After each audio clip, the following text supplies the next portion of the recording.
Good morning class. My name is Deepali Gupta. आज हम पढ़े हैं क्लास 8। सब्जेक्ट हमारा SST। चैप्टर है हमारा 4। चैप्टर 3 तक हमने इससे पहले वाली क्लास में पढ़ चुके हैं।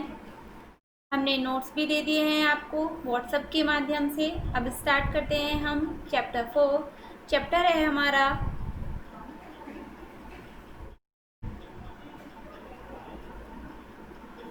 खनिज तथा ऊर्जा संसाधन। ठीक है, देखिए खनिज होते क्या हैं जो पृथ्वी के अंदर हमें मिलते हैं। खोदने से जो पदार्थ होते हैं वो खनिज कहलाते हैं। और ऊर्जा संसाधन जिन संसाधनों से हमें ऊर्जा प्राप्त होती है, जैसे तेल हो गया, मिट्टी का पेट्रोल हो गया, कोयला हो गया, ये हमारे ऊर्जा संसाधन कहलाते हैं। तो आज हम खनिज के बारे में और ऊर्जा संसाधन के बारे में पढ़ेंगे। तो चलिए स्टार्ट करते हैं हम अपना चैप्टर। किसी भी देश का औद्योगिक विकास उसके खनिज तथा ऊर्जा संसाधनों पर निर्भर होता है। आजकल सभी देशों में औद्योगिक तथा तकनीकी रूप से विकसित होने की इच्छा जागृत हुई है, जो तभी पूर्ण हो सकती है जब खनिज तथा ऊर्जा संसाधनों को सुनिश्चित ढंग से प्रयोग हो। ठीक है, देखिए जो हमें प्रकृति से हमने पढ़ा था, प्रकृति से उपहार स्वरूप जो वस्तुएं प्राप्त होती है वो संसाधन कहलाती हैं। कब? जब हम उनका उपयोग करना सीख जाते हैं। तो खनिज भी क्या है? एक पदार्थ है जो हमें पृथ्वी के अंदर से मिलता है, और उसी के बारे में हम पढ़ेंगे कौन कौन से खनिज हैं, कैसे हमें प्राप्त होते हैं। देखिए जैसे आपने पढ़ा होगा, आपने अपने आसपास देखा होगा, जो धातु होती हैं, तांबा, पीतल, ये सारी हमारी खनिज कहलाते हैं, खनिज वाली कैटेगरी में आती है, जिससे हम पढ़ते हैं। ठीक है, वो क्या कहलाती है? हमारी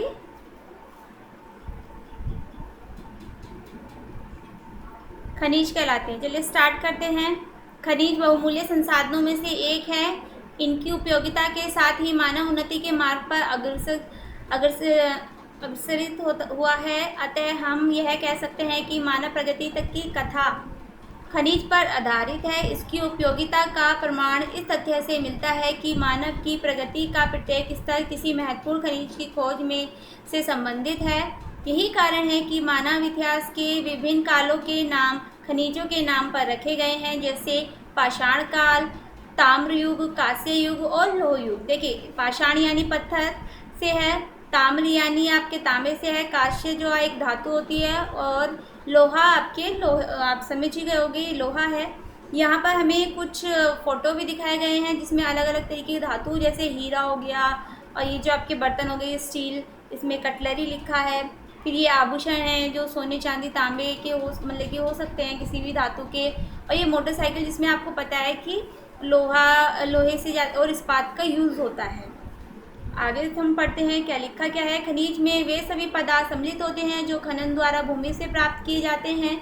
ये पृथ्वी के अंदर चट्टानों के रूप में पाए जाते हैं। चट्टानों से प्राप्त होने वाले संसाधन खनिज संसाधन कहलाते हैं। देखिए चट्टानों के अंदर से ये थोड़े कठोर होते हैं, लेकिन इनमें एक तरीके की शाइनिंग या चमक होती है, थोड़े अलग होते हैं। जैसे पत्थर होते हैं, पत्थर तो उनमें शाइन नहीं होती, लेकिन जब हम चट्टानों को खोदते हैं तो उनके अंदर से जब हमें कुछ अजीब मतलब कि कुछ अलग दिखने वाली धातु या कुछ भी चीज़ दिखती है, तो हम उसे देखते हैं कि वो चीज़ है क्या। तो कुछ खनिज होती है, कुछ अलग पदार्थ होते हैं। जैसे आपने सुना होगा, जितने भी हमारे पत्थर होते हैं, हीरा हो गया या पन्ना हो गया, कुछ ऐसे जो नग होते हैं वो हमें पृथ्वी में से अंदर से ही मिलते हैं खोदने से। तो बहुत सारी ऐसी चीज़ें हैं हमारे पृथ्वी के गर्भ में जो हमें खुदाई करने से या नीचे काफ़ी मिलती हैं। चलिए स्टार्ट करते हैं आगे। आधुनिक समय में खनिजों का ज्ञान और उनकी उपयोगिता को जानना अत्यंत आवश्यक हो गया है, क्योंकि आधुनिक जीवन पूर्णतः मशीनों पर निर्भर है। आधुनिक औद्योगिक इकाई उन मशीनों पर निर्भर है जो खनिजों से बनी है। लोहे से इस्पात स्टील बनाने की योग्यता ने रेल इंजन, स्टीमर, कार, आभूषण, कटलरी आदि के उत्पादन की नींव रखी है। इस्पात का उपयोग पुल तथा उद्योग निर्माण में किया जाता है। तांबे का उपयोग बिजली का सामान बनाने में, टीन का उपयोग खाद्य पदार्थों को सुरक्षित रखने के लिए, डिब्बे बनाने में तथा एल्युमिनियम का प्रयोग हल्के भार वाली वस्तुएं जैसे वायुयान बनाने में किया जाता है। दैनिक जीवन में उपयोग आने वाली वस्तुएं जैसे लोहे की कीलें, बर्तन, रेफ्रिजरेटर, पंखे, वाहन आदि भी खनिजों से निर्मित होती है। खनिज प्राकृतिक, रासायनिक, यौगिक हैं जो चट्टानों तथा अयस्कों में पाए जाते हैं। ये पृथ्वी के भीतर घटने वाली अनेक भौगोलिक क्रियाओं के फलस्वरूप बनते हैं। ये रचना तथा स्वरूप में भिन्न होते हैं। ठीक है, ये सभी मतलब कि अलग अलग इनकी रचनाएं होती हैं, ये थोड़े भिन्न दिखाई देते हैं, तभी हम इन्हें अलग अलग कैटेगरी में रखते हैं। खनिज जो अपनी जिस अवस्था में, मूल अवस्था में पाए जाते हैं उन्हें अयस्क कहते हैं। जैसे जो आपने सुना होगा एल्युमिनियम, एल्युमिनियम के बर्तन या फिर काफ़ी चीज़ें हमने अपने आसपास देखी होंगी और उन्हें यूज़ भी किया होगा। लेकिन एल्युमिनियम जिस अवस्था में पाया जाता है वो बॉक्साइड होता है, उसमें बहुत सारी इम्प्योरिटी मतलब कि अशुद्धियाँ पाई जाती है, जिसे हम प्योर करके बर्तन बनाते हैं या किसी भी चीज़ को बनाने में उपयोग ला सकते हैं। यानी जो खनिज होते हैं उनमें काफ़ी मात्रा में अशुद्धियाँ पाई जाती हैं, जिनमें से निकाल कर हम उन्हें उपयोग करते हैं। जो जिस अवस्था में हमारी खनिज पाई जाती हैं वो हमारे अयस्क कहलाते हैं। चलिए हम खनिजों की विशेषता पढ़ लेते हैं। अब खनिजों का वर्गीकरण उनकी रासायनिक संरचना के आधार पर किया गया है। कुछ खनिज साधारण पदार्थों तथा प्राकृतिक यौगिकों के रूप में ठोस अवस्था में होते हैं। इनकी संरचना क्रिस्टलीय होती है। कुछ खनिज समान रचना तथा गुणधर्म वाले हैं। इनमें एक या एक से अधिक तत्व सम्मिलित होते हैं। ये सजातीय तथा प्राकृतिक रूप से अजैव पदार्थ होते हैं। खनिज विभिन्न प्रकार की चट्टानों में पाए जाते हैं। कुछ खनिज आग्नेय चट्टानों में पाए जाते हैं, जबकि कुछ अक्षादित चट्टानों में पाए जाते हैं। खनिज पृथ्वी की गहराई से अपनी प्रारंभिक तथा प्राकृतिक अवस्था में निकलते हैं, जिन्हें खनिज अयस्क कहते हैं। अयस्क में बहुत सी अशुद्धियाँ होती हैं, अतः इन्हें उपयोग में पूर्व संसाधित करना पड़ता है। इन खनिजों की पहचान इनके भौगोलिक रासायनिक गुणधर्मों के आधार पर की जाती है। रंग, कठोरता, लचीलापन, चालकता, अपारदर्शिता तथा घुलनशीलता खनिजों के भौतिक गुणधर्म हैं। ठीक है, अब ये खनिजों के कुछ भौतिक गुणधर्म दिए गए हैं, जैसे हमारी रंग हो गई, कठोरता हो गई, लचीलापन हो गया, अपारदर्शिता हो गया और घुलनशीलता हो गया। जैसे कुछ पदार्थ जैसे रंग का है, कुछ काले होते हैं, कुछ भूरे होते हैं। जैसे कोयला हमारा काला होता है, वही सब चीज़ें इसमें लिखी हैं। अलग अलग तरीके के उनके रंगों से भी हम पहचान कर लेते हैं कि कौन सा ये खनिज है। कठोरता होगी, जैसे हीरा कठोर होता है, और जो हमारा कुछ होता है जैसे ग्रेफाइट मुलायम होता है। तो बहुत सारे पदार्थ हमारे मुलायम होते हैं, कुछ कठोर होते हैं, कुछ लचीले होते हैं, कुछ अपारदर्शी होते हैं और कुछ पारदर्शी होते हैं। ऐसे घुलनशील, जैसे नमक हो गया, जिप्सम हो गया, ये हमारे क्या होते हैं, घुलनशील होते हैं। लेकिन कुछ खनिज ऐसे होते हैं जो हमारे पानी में नहीं घुलते। चलिए आगे करते हैं, है हमारा खनिजों का वर्गीकरण। खनिजों का वर्गीकरण धात्विक तथा अधात्विक रूप में कर सकते हैं। देखिए खनिजों का वर्गीकरण किया गया है वो किसमें, दो में, धात्विक और अधात्विक। धात्विक खनिज मजबूत, लचीले तथा ताप व वैद्युत के अच्छे सुचालक होते हैं। ये अधिकांश पृथ्वी से अयस्क के रूप में प्राप्त होते हैं। लोहा, तांबा, चांदी, सोना आदि धातु के उपयुक्त उदाहरण हैं। धात्विक खनिज को लोहयुक्त तथा लोहरहित वर्गों में विभाजित किया गया है। कुछ सामान्य लोहयुक्त खनिज लोह अयस्क, मैग्नीज अयस्क, पायराइट, क्रोमाइट, निकेल तथा कोबाल्ट हैं। कुछ लोहरहित खनिज सोना, चांदी, तांबा, बॉक्साइट, सीसा, टीन तथा मैग्नीशियम है। लोहरहित खनिज सामान्यतः लोहित खनिज मूल्यवान होते हैं। कुछ धातु हल्की होती है तो कुछ भारी होती है। मिश्र धातु दो या दो से अधिक धातुओं को मिलाकर बनाई जाती है। उदाहरण के लिए पीतल एक मिश्र धातु है जो तांबा तथा टीन का एक मिश्रण है। पीतल के बर्तन आपने देखे होंगे, नाम सुना होगा। तो ये क्या है, एक मिश्र धातु है जो दो धातु से मिलकर बनी होती है। कौन कौन सी, तांबा और टीन। अधात्विक खनिज में चूना पत्थर, पोटाश, अब्रक, नाइट्रेट तथा जिप्सम सम्मिलित है। इनका विभिन्न क्षेत्रों में अत्यधिक उपयोग होता है। चूना पत्थर आपने देखा होगा, जैसे जो पुताई होती है या जो पत्थर होता है उसमें भी चूना पत्थर होता है। आता है खनन। खनन क्या होता है, जैसे हम पृथ्वी के अंदर से जो निकालते हैं या उसे खोदते हैं तो वो खनन ही कहलाता है। देखिए इसमें क्या लिखा, सामान्यतः खनिज पृथ्वी के भीतरी भाग में पाए जाते हैं, लेकिन कुछ खनिज पृथ्वी की सतह पर या इसके निकट पाए जाते हैं। व्यावसायिक उद्देश्यों से खनिजों को बाहर निकालने की प्रक्रिया खनन कहलाती है। यही मैंने आपको बताया था, जैसे खानें होती हैं, कोयले की खान या कुछ भी, जब उसे निकालते हैं खोदने की प्रक्रिया जो होती है वो खनन कहलाती है। ठीक है, वह भूमि जहाँ से खनिज निकाले जाते हैं खान कहलाती है। धात्विक खनिजों की खाना का बहुत महत्व बहुत अधिक होता है। अत्यधिक महत्व वाले खनिज जैसे सोना, हीरा, चांदी आदि को खाने ऊंचे मूल्यों पर खोदी जाती है क्योंकि इनकी अत्यधिक मांग होती है तथा ये ऊंचे दामों पर बेचे जाते हैं। खनिजों की स्थिति के आधार पर विभिन्न प्रकार की खानों का उपयोग किया जाता है। क्वारी में खाने होती हैं जिनका उपयोग सतह पर उपस्थित खनिजों को निकालने के लिए किया जाता है। खुली कटान वाली खानों का उपयोग उन खनिजों को निकालने में किया जाता है जो कम गहराई में उपस्थित होते हैं। कुपनुमा खानों का उपयोग अत्यधिक गहराई में उपस्थित खनिजों को निकालने में किया जाता है। देखिए यहाँ पे आपको 3 डायग्राम दिए गए हैं। कौन कौन से? एक तो क्वारी खान का, एक खुली कटान वाली खान का और एक कुपनुमा खान का, जिसमें जो बहुत ज़्यादा गहराई में होते हैं तो क्या कहते हैं, लिफ्ट के माध्यम से उसे मतलब कि नीचे कुएं की तरफ खोदा जाता है और नीचे भेजते हैं और फिर नीचे जाके उसमें क्या करते हैं, खुदाई करते हैं।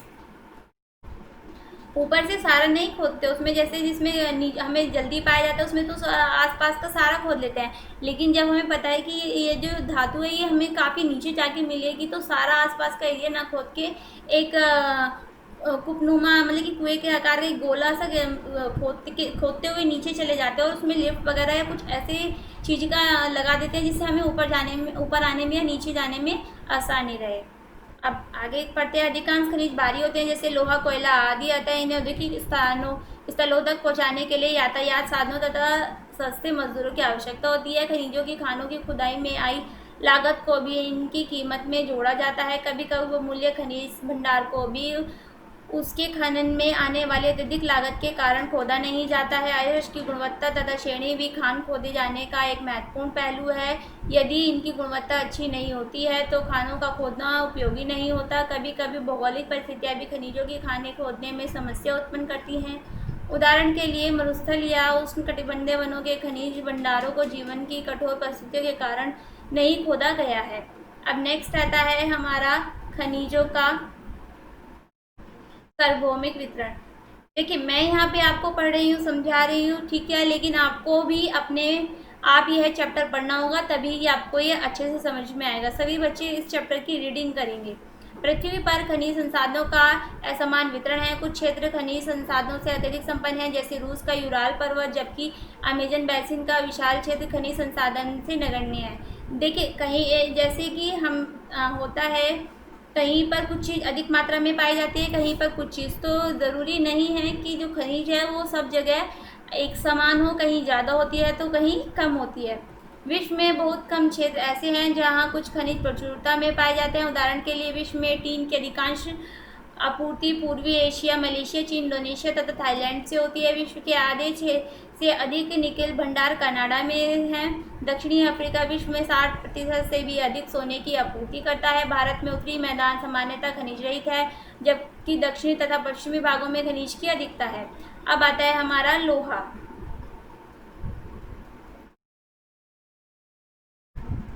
लोहा क्या है? लोहा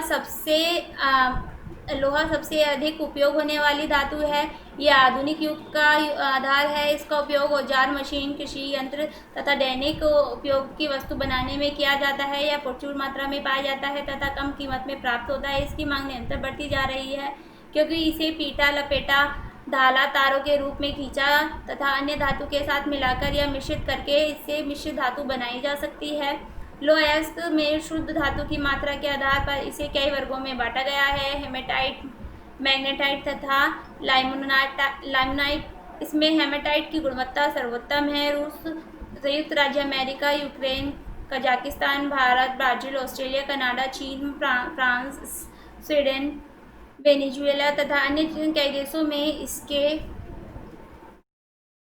विशाल लोह भंडार है। साइबेरिया तथा दक्षिण अफ्रीका में 60% लौहांश वाले लोह भंडार है। भारत में झारखंड, ओडिशा, छत्तीसगढ़ तथा मध्य प्रदेश में लोह भंडार है। भारत में विश्व से लगभग 20% लोहा भंडार है तथा यह लौह अयस्क उत्पादन का विश्व का छठा देश है। देखिए भारत में जो है वो लोहा जो अयस्क है वो अधिक मात्रा में पाया जाता है, लेकिन तो भारत में सबसे पहले जो धातु खोजी गई थी वो क्या थी?